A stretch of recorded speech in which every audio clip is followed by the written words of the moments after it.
Bienvenue à cette conférence de presse de l'opposition officielle pour dénoncer la disparition du programme d'expérience québécoise.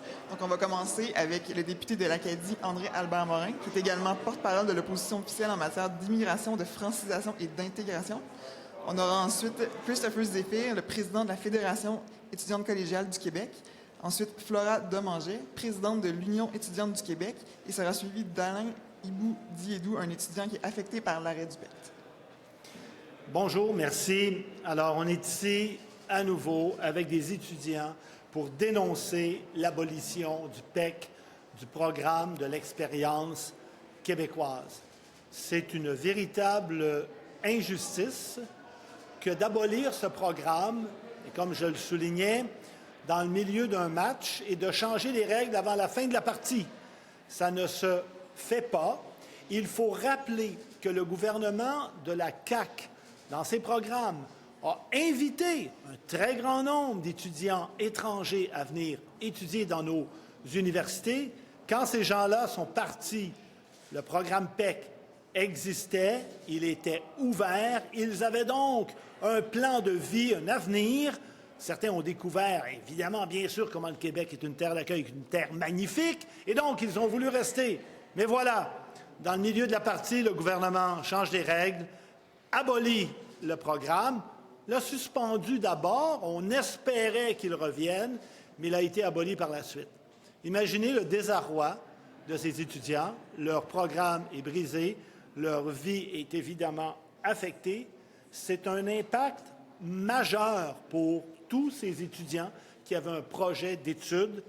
Et en plus, cette décision nuit à la réputation du Québec à l'étranger, particulièrement en France. Et ça, il faut le dénoncer. Alors moi, ce que je demande au ministre de l'Immigration, M. Roberge, c'est une clause de droit acquis pour les gens qui sont déjà sur le territoire québécois afin qu'ils puissent se prévaloir de ce programme. Je cède maintenant la parole aux collègues qui sont avec moi.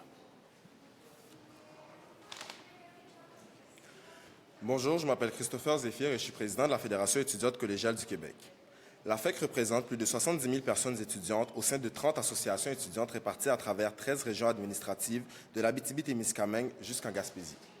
Je prends aujourd'hui la parole aux côtés de l'Union étudiante du Québec, du Parti libéral du Québec, de l'Association étudiante du Cégep Gérald Godin et de d'autres associations afin de dénoncer une décision injuste, précipitée et profondément déconnectée de la réalité que vivent les personnes étudiantes au Québec.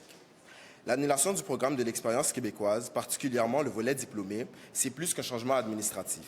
C'est une fermeture de porte, c'est un recul et c'est un message extrêmement inquiétant envoyé à des milliers de jeunes déjà intégrés, déjà enracinés, déjà engagés dans notre société. Le PEC offrait une voie claire et simple pour obtenir la résidence permanente. Ce n'était pas un passe-droit, c'était une reconnaissance. Une reconnaissance que ces personnes étudiantes parlent français, vivent ici, étudient ici, travaillent ici et participent activement à la vitalité culturelle, sociale et économique du Québec. En abolissant le programme de l'expérience québécoise, ce que le gouvernement fait, encore une fois, c'est abandonner les personnes étudiantes internationales. On leur dit « Venez étudier chez nous, payez vos frais, comblez nos besoins de main-d'œuvre, mais une fois diplômés, bonne chance, débrouillez-vous. » Cette incohérence a un coût humain.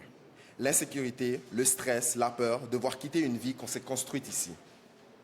Le PEC n'était pas seulement efficace, il permettait au Québec de retenir des talents déjà formés, déjà intégrés chez eux. L'abolir, c'est se tirer une balle dans le pied. C'est envoyer le message que le Québec n'est plus un lieu que l'on peut envisager son avenir sereinement. Notre reconnaissance de programmes similaires représente un pas dans la bonne direction, mais il demeure largement insuffisant. Nous demandons au gouvernement de reconnaître la contribution immense des étudiants internationaux et surtout de respecter celles et ceux qui ont choisi le Québec, non seulement pour étudier, mais pour y vivre, travailler et y contribuer pleinement. Le Québec a besoin d'eux et aujourd'hui, plus que jamais, il doit leur démontrer qu'il veut réellement les garder. Je passe maintenant la parole à l'Union étudiante du Québec. Bonjour à vous. Je m'appelle Flora Domanger et je suis présidente de l'Union étudiante du Québec. L'UEC regroupe 15 associations universitaires et représente près de 117 000 personnes étudiantes à travers le Québec, de Rouyn-Noranda à Chicoutimi, en passant par Gatineau, Montréal, Sherbrooke, Drummondville et Lévis. Aujourd'hui, nous sommes aux côtés du Parti libéral du Québec et de la Fédération étudiante collégiale du Québec et nos associations étudiantes pour dénoncer les politiques anti-immigration du gouvernement de la CAQ. Nous dénonçons particulièrement l'abolition du programme de l'expérience québécoise, donc le PEQ. Cette décision injuste, incompréhensible et lourde de conséquences fragilise la vie de nombreuses familles et personnes étudiantes internationales qui veulent s'établir au Québec. Il faut rappeler que les personnes étudiantes internationales contribuent directement à notre société et à notre économie. Elles étudient, travaillent, consomment localement, participent à la création de savoir et jouent un rôle indispensable dans la recherche et l'innovation. Elles sont présentes dans nos laboratoires, dans nos entreprises, dans nos communautés. Elles enrichissent notre culture et participent à la vitalité de nos régions. Le gouvernement les a invités à venir ici, leur promettant un avenir au Québec grâce au PEQ. Aujourd'hui, il revient sur sa parole, créant un climat d'incertitude et d'angoisse et envoyant un message à l'international, le message que le Québec n'est plus un endroit fiable pour venir étudier et s'établir. Cette volte-face ne nuit pas seulement aux personnes étudiantes internationales, elle nuit à la réputation du Québec, à sa capacité d'attirer les talents et à son avenir économique. Nous recevons chaque semaine des témoignages bouleversants de personnes étudiantes internationales qui ne savent plus si elles pourront poursuivre leur vie ici. Certaines sont au Québec depuis 2, 3, parfois 8 ans.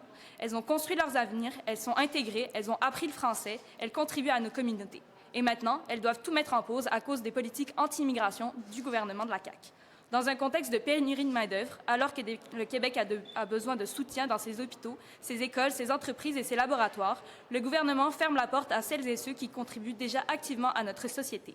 C'est une contradiction flagrante. D'un côté, on dit que le Québec manque de bras et de talents, et de l'autre, on refuse de reconnaître celles et ceux qui sont déjà ici et qui veulent s'établir durablement. Rappelons que même le ministre de l'Immigration a reconnu que les personnes étudiantes internationales représentent la meilleure immigration possible. Formées ici, intégrées dans nos milieux, prêts à contribuer pleinement au Québec. Alors pourquoi leur tourner le dos? Pourquoi briser une promesse qui leur avait été faite?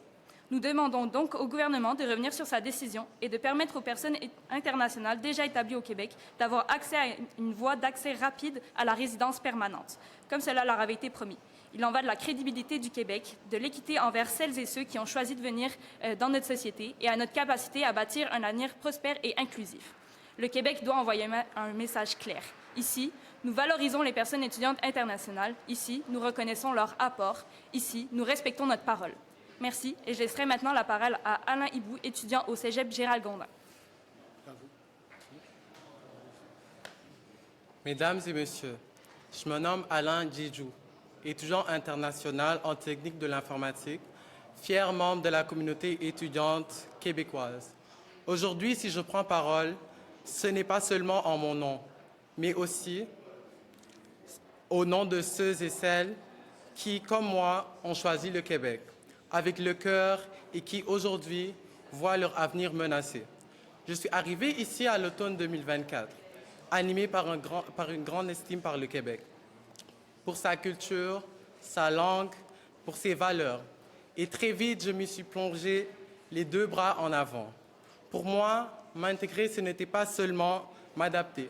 C'était participer, c'était pouvoir dire que je contribuais à faire quelque chose de plus grand qu'il ne l'était déjà. J'ai rejoint des comités étudiants, organisé des activités, soutenu des services d'entraide, participé à des initiatives contre l'insécurité alimentaire et collaboré avec la FEC pour améliorer la vie étudiante. J'ai voulu rendre au Québec ce qu'il m'a donné, une chance. Et ce Québec m'a répondu, il m'a donné une voix, une confiance, mais surtout une communauté. En à peine un an, j'ai été élu président de mon association étudiante au Cégep Gérald-Gondin. Pour moi, c'était une preuve que j'étais ici, un étudiant comme les autres, qu'il n'y avait aucune différence entre un Québécois et moi. J'étais enfin devenu un vrai Québécois.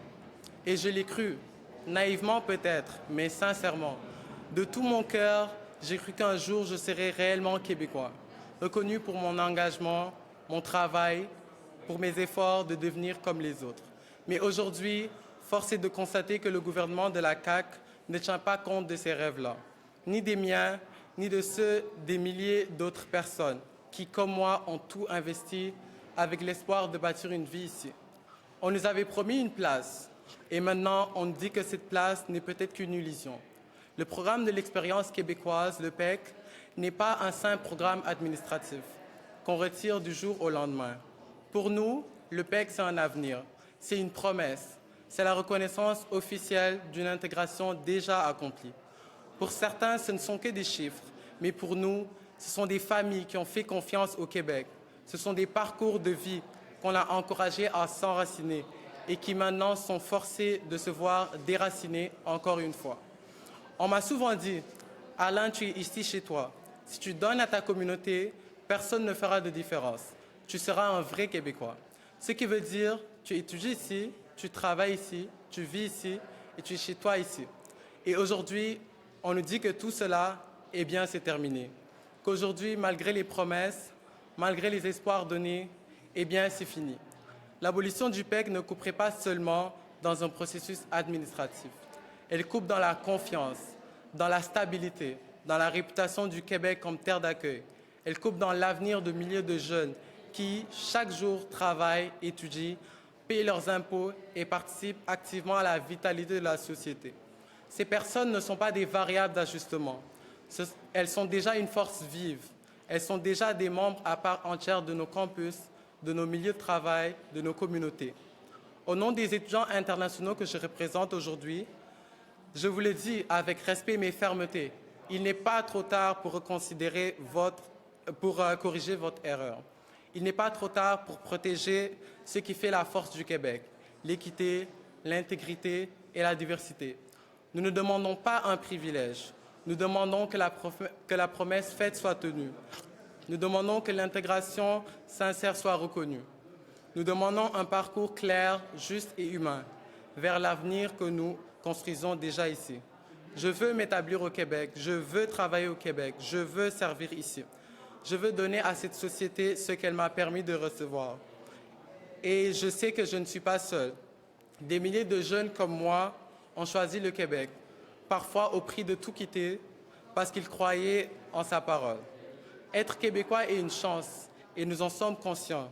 Donnez-nous donc l'opportunité de la mériter avec notre travail acharné et nos efforts inconditionnels. Laissez-nous devenir Québécois. Merci. Alors, c'est ce qui complète cette conférence de presse. Merci.